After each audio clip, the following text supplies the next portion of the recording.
evening, and welcome to What's Your Story? I am your host, James Ransom Reed Jr. Lock them up and throw away the key. You do the crime, you do the time.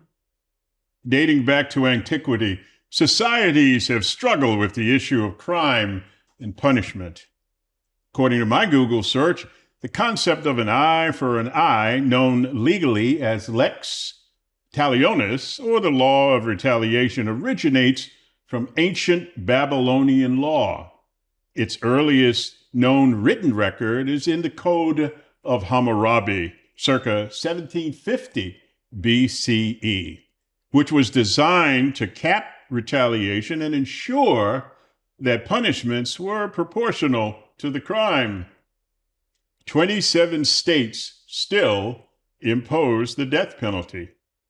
The United States ranks first globally in the total number of incarcerated people, holding approximately 1.8 to 2.0 million individuals in prisons, jails, and detention centers. Connecticut has 18 state correctional facilities. However, only 13 are active at this time. There is one federal facility located in Danbury, Connecticut.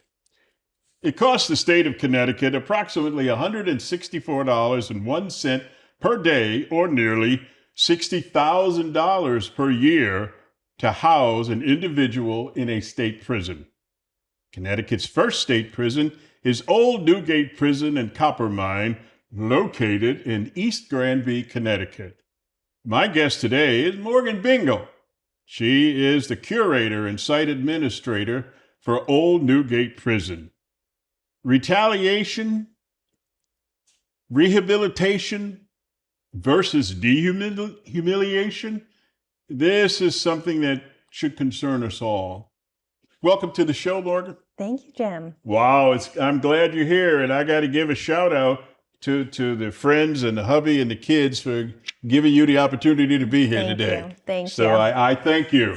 I know she has to juggle a 2 and a 4-year-old. So it's quieter here than it is at home. So this is nice. This is good.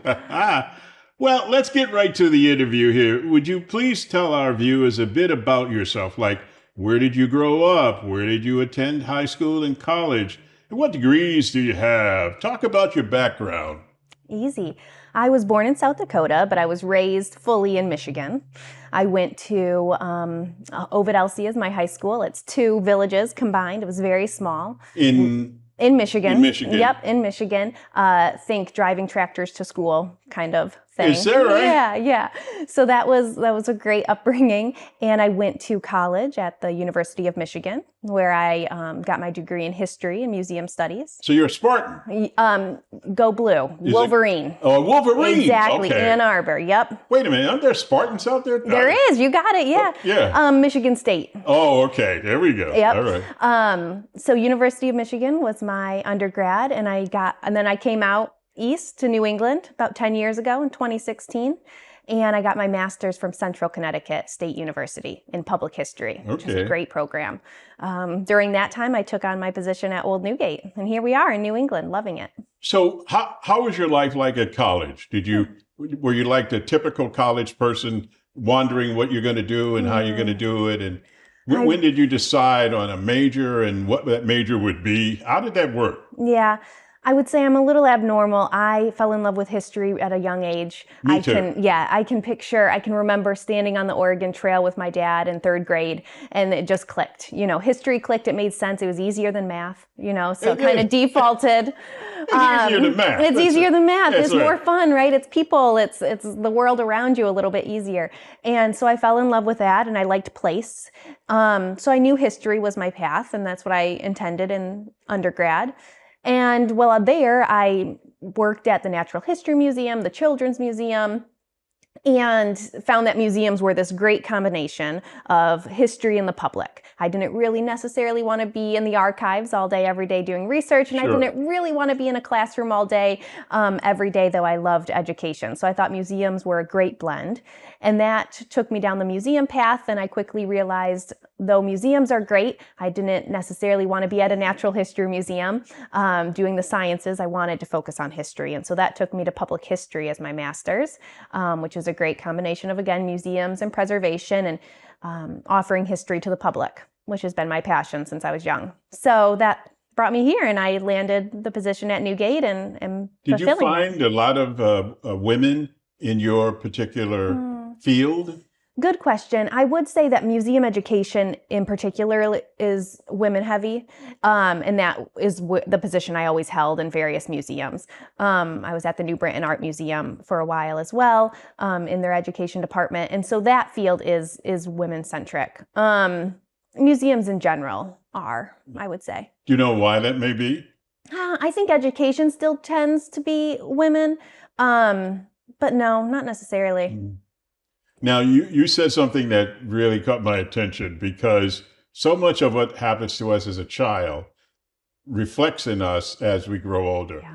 I was with my dad on the Oregon Trail. That's what you said. Right. Okay, so obviously your father played, what is his background? Did he have history too, or your mom, either one of them, music, history, what? Right, not necessarily. My dad went to school for wildlife biology, and he does sustainability, and he's kind of in corporate America a little bit, fighting that good fight.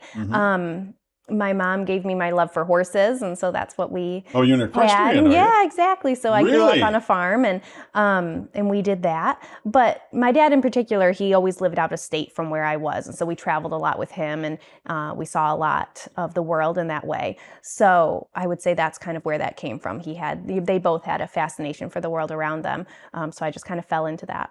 So we don't want to miss an opportunity to give mom and dad a shout out. Yeah. Hey, mom. Hi, hey, dad. Mom. Hi, There Dad. you go. We got her here. She's all right. Okay. All right. So you love history, and I got to tell you, I don't know what clicked in me for history too. Maybe it was because it was easier than math, Yeah. but I began to realize early in my life that, hey, look, things are connected. Yeah. You know, there's no D without A, B, C. Yes. And if Americans, I call us the D people, because many of us just know D. We don't know A, B, C. And it's so important to know all of it. Amen. So when I read your article in the Connecticut magazine on Old Newgate Prison, boing, you know, like it jumped off the pages at me I said, I got to get a hold of Morgan. I got to get Morgan. So yeah, we're going to talk about the history of the prison, but let's say, how long have you been the curator and site director there, and how did you get that job? Yeah, I took that position I was interning. I was interning for the state of Connecticut in their preservation office, and in 2017, and the site had been closed for a number of years. So my boss was hired to reopen it. She also manages the other state museums that we have. And so I was interning with her, and then they got it to a position, and they opened up the curator position, the site administrator. And so I was able to step into that role. And that was in January of 2018. And we were able to reopen the site after a long 9-year hiatus in July of 2018, actually. So I was just kind of in the right place at the right time. Central Connecticut State University and their public history program really connected me well with the big players in the state in terms of history and museums. And so I'm really grateful for that. And the rest kind of fell into place. So what exactly are your duties as a curator and site administrator? What are you daily responsible for? Yeah, I like to say that I'm in charge of making sure the toilet paper is stocked. That all the way to managing $1 million grant projects. And everything in between. Do you write grants? Yes, I do. So we have a couple active facility grants right now. We've done some programming exhibit grants, but we are state operated, so that's not our primarily foundation. But education, interpretation, programming, I get seasonal staff that I manage. Those all fall into my line of duty. I have this great opportunity to, everything I do, again, whether it's toilet paper and education or facility maintenance, it all contributes to the site, a really important valuable site and then allowing the people to have access to that site. So it all has a very strict focus, and it's great. So is there a board of directors that operates, that does the oversight too, or no? No, there's really not. The state museums are unique. So we fall within the Department of Economic and Community Development, which has a number of agencies. We are then within the State Historic Preservation Office. They are my colleagues. My boss is Liz Shapiro, and she's the director for museums, arts, and preservation within DECD. So, and I'm under her. Okay. So we don't have a board of directors. We have the state system. We get the benefit of a business office and HR within the state. So those are a big help to us and our operations. But it's a little unique compared to a nonprofit. Now, I go to historical sites all over the place. I was just up at Sturbridge, know. However, the bones don't work as well as they used to. So it takes me a little longer than it used to. When you reopen, considerations for the public and the accessibility, I know those are state laws, but could you talk a little bit about that for people out there watching who go, oh, I would like to go, but where do I park? And how can I get there from here to there? You know what I mean? Totally. Where are the bathrooms? Right. Talk a little bit about that, please. Yeah. So we try. It's always a process, right? You're contending with a historic site. There's only so much we can do to make the mine fully accessible. But for the most part, we are located in rural, beautiful East Granby.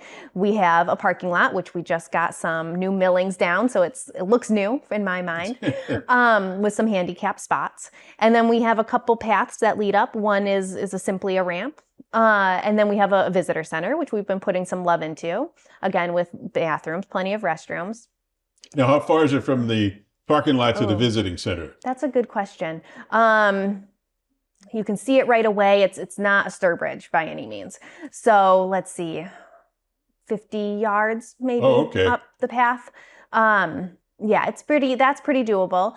And then we enter into the prison yard, and that's where we start to see our limitations. So the paths are rocky gravel, and it's all sloping and uneven. The whole site is built on mine tailings. As you empty the mine, you get piles of rubble, and that's what the site's built on. So there's only so much we can do to contend with that. That being said, we have benches around, and if people take it slow, we can usually make accommodations. The copper mine is 33 steps down, so 3 flights of modern stairs to get into the copper mine. Is it still like 75 feet? Yeah, you start at 35 feet. Okay. And then once you're 35 feet underground, you start to slowly descent to 75 and back up again. Does that make sense? So it's a 100-yard loop. Okay. The ground is uneven, like kind of sloping. So your legs are at different tilts, if you will. And we have an anti-skid coating on the floor. So that helps. Once you get off of that, it's very slippery. So that's really helpful, and some railings and lighting. But it's by no means, we would not use the term accessible, right? But for those that are willing to take it slow, wear closed-toed shoes, we can usually make that work. Yeah, because as I said, if people watching, the older generation might want to go there. And of course, we have the money. You need that. So, the more accessible it is, the better it is. Yeah. I noticed that in a lot of places I have gone where I thought accessibility, and I realize it's a challenge. It is. It's old Newgate, you can only do so much. But that's something that should be kept in mind. As we improve and move forward with renovations on the kind of things. I'm a Christian, and I am not ashamed to say that. And I'm mindful of the fact that Jesus told us that we need to be compassionate and care about people who are in prison.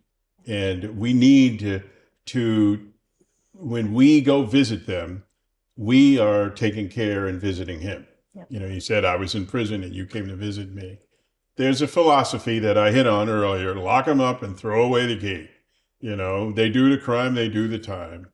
And when I was emailing you, I knew from your emails that your idea is very forward thinking on issues of imprisonment and that kind of thing. Could you talk a little bit about how you developed your idea about prisoners in prisons and how people should be treated? As I say, rehabilitation versus dehumanization. Yeah, thank you. It's a great question, and I appreciate your insight. Um, well, for one thing, so I've always in history, so we were speaking about history at the top, and I believe that history helps us make sense of the world in the same way that science helps us make sense of the world. It does, yes. And so some of my early research and fascinations with history was who was criminalized, whether it was witches of the New England, right? And so when you start to look at the ways in which criminals are identified through history, you start to see that, oh, well, then that passes and we no longer view them that same way. And so it's just to take a step back and look at it already adds humanity. So then we get to Newgate and the role I've been able to play there, which is my mission and purpose is to add humanity and empathy into the story. So prison is an experiment. It was an experiment when Newgate opened as the first state prison, right? Which is a big recognition. It was an experiment. They were housing men in an abandoned copper mine, simply housing them underground. And it opened as a way of reform and it closed as a way of moving on to the next best thing. And today it's still an experiment. And I think the worst thing we can do is to see it black and white and either be for or against prison. I think we have to view it as the experiment, which means we have a right and responsibility as the general population to think and talk about it. Prison is unique in that it is meant to be removed from society. It's meant for people who are not justice impacted to not think about it. And I think that's a disservice to our... How so? That it's a disservice? Yeah, it makes us insensitive. Yeah, right. I think it's really easy to not think about it. And I think so many people are justice impacted, whether they're actually in prison, whether they're working in the prison system, whether their family's incarcerated. It has the ability to decimate a community, right? And I think it's also tied into all major social justice movements. And so I think you can't fight against racism per se and not think about prison and how it's related. Really? You think they're interconnected? Yes, I do. All right. Go on. I do. So I see it as an experiment. I think I don't have a lot of answers. I don't have a lot of solutions. Of course, policy is important, and we have some great people fighting for policy on both ends. I think what I have the ability to do, and what I think one of the low-hanging fruit components that we can add in, is to work on removing the stigma and stereotypes around incarceration. And I think one way we can do that, again, is to incorporate empathy and humanity. And what are some of those stigmas and stereotypes? Yeah, well, I think one thing that plays a big factor is when people come home. I think housing and getting into the workforce is still hard. I don't think anybody can deny that. And so it forces people to often go back to a place that caused their incarceration in the first place. And so I think if we start to remove those stigmas and stereotypes around incarceration and recognize it as having served a sentence and moving on with their life, we'd all be better for it. So that's one component. We do that at Newgate by trying to talk about the humanity back then, right? We've recognized these individuals. We have 2 programs in particular. We're going to get to those. Okay. We're gonna get Fun, to those. okay. Yeah. So yeah, I think that those are some of my musings, if that makes sense. It makes a lot of sense. Thank and you. as you were talking, my mind was floating back to the 1700s and the idea of punishment. Yeah. It's in my research for this show, we've had a spectrum, everything, the basic thing was public humiliation. Yeah. Am I right or am I wrong? Right. Yeah. Totally. And Newgate opened in a response to that. So Newgate opened for it has 3 distinct purposes that we see in the record. Okay. The first is to imprison, right? So to securely confine. So the idea of securely confining someone. The second purpose we see is to profitably employ. They did intend for them to work the copper mine, and that quickly failed, and they just used it as housing. But the third is to imprison in lieu of infamous punishment. And what that means is they were trying to move away from the public humiliation, the ear cropping, whippings, kind of the physical component, as well as the stocks and pillories. So they were working to move away from that. It starts as reform. The way in which they approach that, incarcerating people in an abandoned copper mine, is questionable, but that's at the heart of it, right? And it's important to recognize that it did start from that place. Well, what's fascinating is that even then there was the debate. Right. How do we treat these people? And it should be, yeah. Yeah, you can see it clearly. Yeah. There are segments of society which is not different from today. Right. Lock them up and throw away the key. Yeah. They deserve to be there. And you raised a really good point when you said people do their time, then they get out and they're stigmatized and forced back, if you will, into the circumstances which partially led to their incarceration in the first place. Right. And the poor, the legal system is designed not for the poor. The marginalized are more severely punished, longer punished, and go to jail more often than wealthy people. How do we combat that? I mean, I know you can't do it by yourself, but I'm just curious. How do we start dealing with that? Well, I think recognizing it and continuing to talk about it. First of all, is it true? Is it true that poorer people receive more severe punishment than wealthier people? Is that true? I believe so. I believe you can't look at mass incarceration and say otherwise. I think the disproportionate number of Black and brown people that are incarcerated in America is just, the numbers speak for themselves. Just look at the numbers. Yeah, just look at the numbers. And so that would be my personal claim on the matter. Yeah. What we do with that, I think I'm an educator, right? So I just believe at the heart of it, we can be recognizing and talk about it. We see this as an early example at Newgate in particular. We have a small sample size. And when you look at the incarcerated persons list, at first glance, it doesn't look like a Black story because it looks like there's a small number of Black men that were incarcerated there. So it doesn't look like we've hit mass incarceration yet, right? But when you look a little bit closer and you look at the year 1810, for example, and you see that small number of men of Black men is grossly represented from the population of Black men in Connecticut. So the numbers are disproportionate in 1810. And again, we're dealing with a small sample size, but we start to see those trends. We can also see that escape reward notices for Newgate. So men that are escaping and they put out a reward notice, the language is almost identical to freedom seeker ads of the same year. So we have slavery and incarceration parallel at Newgate, and we can see these trends. And again, I don't have all the answers, but it's interesting, it's important, and we need to look and talk about it. Morgan, do you know what they did with women criminals? They didn't put them in Old Newgate. Right. Not till later. So women actually went there? Right. So we have 5 women on our incarcerated persons list from 1824 is when they admitted them. The prison closed in 1827. So it's just the last 3 years. Oh, okay. It was when they built a separate facility. So they tried to modernize. They were trying to reform. They built a separate facility. They admitted women, and then they still had to shut it down. Prior to that, we don't see the same numbers. I don't have a great understanding of women in the colonial era in terms of incarceration or jail. But it definitely wouldn't have looked the same way. Can you imagine what some of the things women would be incarcerated for? Well, on our list, it's adultery.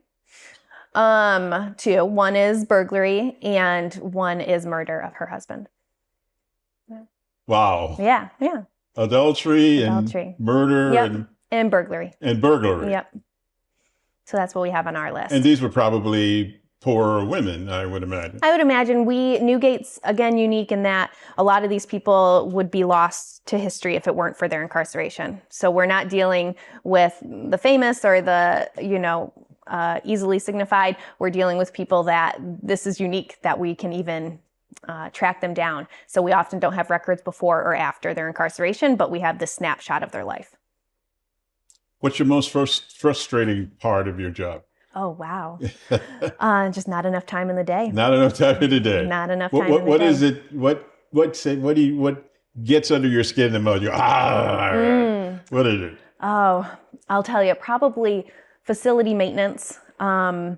We have this historic tavern that's associated with the site, and everyone asks when we're going to reopen it. And I say, we have this plan. We just got it repainted. And I look, and we had it painted in 2019. And that needs to be painted again. Yeah. So I have to stop saying, we just did this important thing because I got to turn around, We had some walls stabilized. And next thing I knew, I looked at another wall. And once you have one wall stabilized and it looks beautiful and brand new, you start to see all the other walls that need it. So it's good, it's important, but it's never ending. And it can be a bit of a drag at times. Well, we're going to do part 2 of this, in which we're going to talk much more about some of the programs down there that you oversee. And we're going to talk much more about incarceration in America. And I agree with you, as I read in your article, that it's a discussion we need to continue to have. Yeah, It is true that we have advanced very much in treatment of prisoners, Right. but we still have a long way to go. Well, that's all the time we have for this session of What's Your Story with my guest, Morgan Bengel, from the old Newgate prison in East Granby. She's not a victim, she's the curator. Okay. Everybody has a story. What's yours? Until next time, I am your host, James Ransom Reed Jr. Good night.